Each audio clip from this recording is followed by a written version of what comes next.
Parlons de cette carte globale de Mars. Comment a-t-elle été conçue et comment va-t-elle nous aider à comprendre la planète rouge?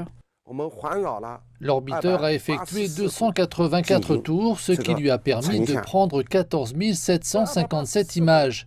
Ces images ont été assemblées pour former une carte complète de Mars. Ce processus a imposé des exigences élevées au contrôle orbital. Vous vous demandez tous si les couleurs sont précises? Nous sommes maintenant confiants dans les couleurs présentées dans cette carte.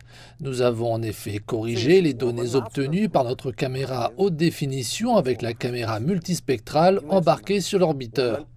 Cette image en couleur de Mars fournit non seulement une carte de base de meilleure qualité pour les projets d'exploration de Mars et la recherche scientifique de notre pays, mais aussi pour les projets d'exploration de Mars et la recherche scientifique de nos collègues internationaux. Je pense qu'il s'agit d'une contribution importante de Tianwen-1 à l'exploration de l'espace lointain pour l'ensemble de l'humanité.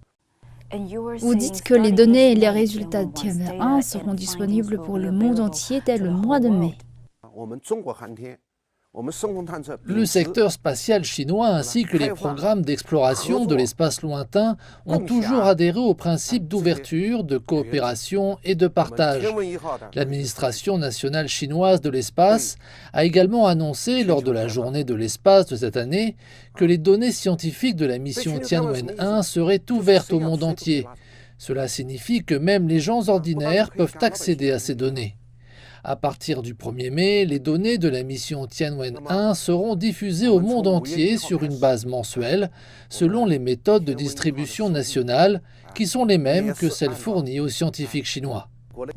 Quelles sont les dernières nouvelles de Tianwen-2? Les cibles d'exploration de Tianwen-2 sont des corps célestes mondialement reconnus comme spéciaux. L'un d'entre eux est l'astéroïde géocroiseur 2016 HO3, qui est notre mission principale. Notre objectif est de récupérer des échantillons et de revenir de 2016 HO3.